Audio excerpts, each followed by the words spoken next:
क्या आप किसी स्टॉक को लोएस्ट पॉइंट पे खरीद के हाईएस्ट पॉइंट पे बेचना चाहते हैं? या फिर आपको व्हाट्सएप, फ़ोन कॉल या एसएमएस के थ्रू कोई टिप मिलती है और आप उस स्टॉक को खरीद लेते हैं? या फिर ऐसा होता है कि आप जैसे ही किसी स्टॉक को खरीदते हैं, उसके तुरंत बाद ये एक्सपेक्ट करते हैं कि स्टॉक को ऊपर ही जाना चाहिए? अगर ऐसा है, तो आज के वीडियो को एंड तक देखिए। आज हम स्टॉक इन्वेस्टमेंट्स के डूज और डोंट्स के बारे में समझेंगे।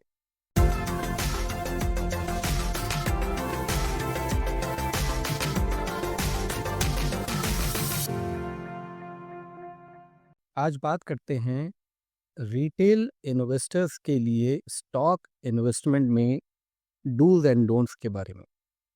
सबसे पहले डूज की बात करते हैं। इसमें पहला है, अपनी रिसर्च करने के बाद ही इन्वेस्ट करें। हमेशा कंपनी के फाइनेंशियल्स, मैनेजमेंट और ग्रोथ प्रोस्पेक्ट्स के बारे में रिसर्च करें। कंपनी के फंडामेंटल्स और वैल्यूएशंस को समझें, उसके बाद ही इन्वेस्ट करें। किसी अच्छी कंपनी में भी अगर आप बहुत हाई वैल्यूएशन पे इन्वेस्ट करते हैं, तो हो सकता है कि आपके रिटर्न्स न बन पाए। दूसरा है, लॉन्ग टर्म के लिए इन्वेस्ट करें। स्टॉक मार्केट्स शॉर्ट टर्म में वॉलेटाइल होते हैं और टिपिकली ये देखा गया है बेस्ड ऑन हिस्टोरिकल डेटा कि अगर आप लॉन्ग टर्म के लिए इन्वेस्ट करते हैं तो अच्छे रिटर्न्स बनते हैं। तीसरा है, अपने पोर्टफोलियो को डाइवर्सिफाई करें। अपना इन्वेस्टमेंट अलग अलग सेक्टर्स में करें, जिससे कि आपका पोर्टफोलियो कॉन्सेंट्रेटेड ना रहे और आपका रिस्क मिटिगेट हो सके। अगला है, एक डिसिप्लिन अप्रोच फॉलो करें। इम्पल्सिव डिसीजन की जगह सिस्टमैटिक तरीके से इन्वेस्टमेंट करना ज़्यादा बेटर होता है। अगला है, मैक्रो और माइक्रो ट्रेंड्स को ट्रैक करना। वर्ल्ड गवर्नमेंट्स या गवर्नमेंट ऑफ इंडिया, बाकी रेगुलेटरी इंस्टीट्यूशंस जैसे कि सेबी, आरबीआई, ये क्या पॉलिसीज लेके आ रहे हैं, इनका किसी इंडस्ट्री या सेक्टर पे क्या इम्पैक्ट हो सकता है, इन्फ्लेशन का डेटा, इंटरेस्ट रेट्स का डेटा, ग्लोबल मार्केट मूवमेंट्स, इन सब को ट्रैक करें और इनके हिसाब से ही इन्वेस्टमेंट करें।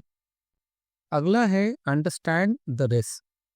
ये एक बेसिक रूल है कि हायर रिटर्न्स हायर रिस्क के साथ ही आते हैं। आपका रिस्क एपेटाइट अगर हाई रिस्क नहीं है, तो आपको सोच समझ के इक्विटी इन्वेस्टिंग करनी चाहिए। अगला है, शॉर्ट टर्म नीड्स और इमरजेंसीज के लिए फंड्स को अलग रखें। इक्विटी इन्वेस्टिंग चूंकि लॉन्ग टर्म इन्वेस्टिंग होती है, इसलिए आपकी इमरजेंसीज और शॉर्ट टर्म नीड्स के लिए जो रिक्वायरमेंट्स हैं, उनको इक्विटी में न इन्वेस्ट करें। इनको नॉन इक्विटी लिक्विड एसेट्स में पार्क करें, जिससे आपकी ज़रूरत के समय वो अवेलेबल हो। केवल लॉन्ग टर्म इन्वेस्टमेंट के लिए इक्विटी को पिक करना बेटर होता है। अगला है, टैक्स रूल्स की अवेयरनेस। लॉन्ग टर्म और शॉर्ट टर्म कैपिटल गेन्स का टैक्स इम्प्लीकेशन और किस तरीके से टैक्स हार्वेस्टिंग कर सकते हैं जिससे आपकी टैक्स लायबिलिटी कम हो सकती है, इनकी अवेयरनेस इम्पॉर्टेंट है।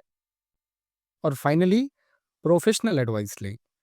अगर आपके पास टाइम या एबिलिटी नहीं है रिसर्च करने की, उस केस में आप प्रोफेशनल एडवाइस लें या म्यूचुअल फंड्स या दूसरे अप्रूव्ड एवेन्यूज के थ्रू इन्वेस्ट करें। आइए डोंट्स की बात करते हैं। सबसे पहले, हर्ड मेंटालिटी को फॉलो न करिए। सिर्फ इसलिए क्योंकि हर कोई एक स्टॉक को खरीद रहा है, इससे वो एक अच्छा इन्वेस्टमेंट हो ये जरूरी नहीं है। दूसरा है, मार्केट को टाइम न करें। किसी स्टॉक को लोएस्ट प्राइस पे खरीद के और हाईएस्ट प्राइस पे बेच पाना ये क्लोज टू इम्पॉसिबल होता है।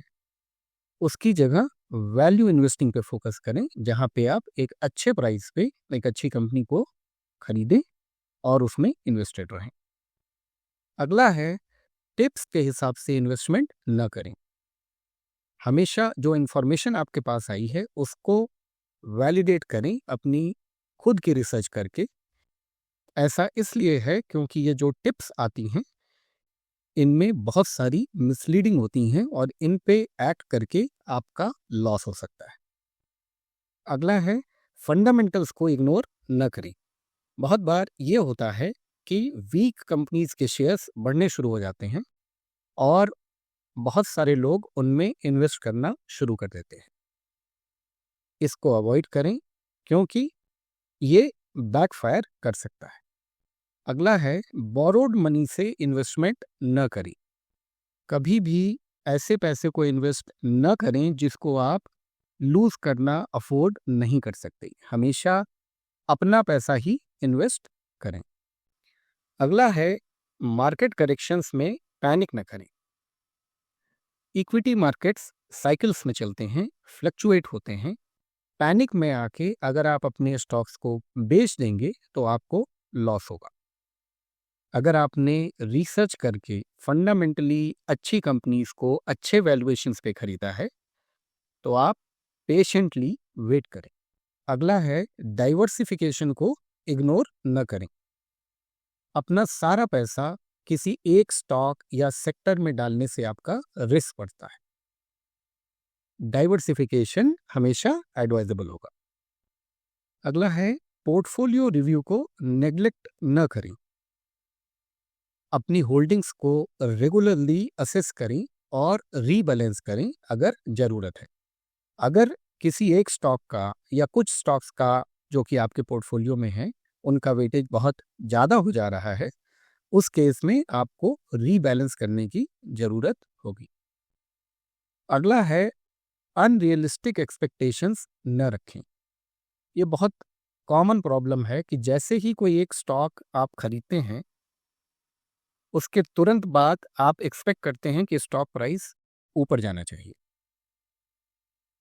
Stock markets get rich quick scheme नहीं होते।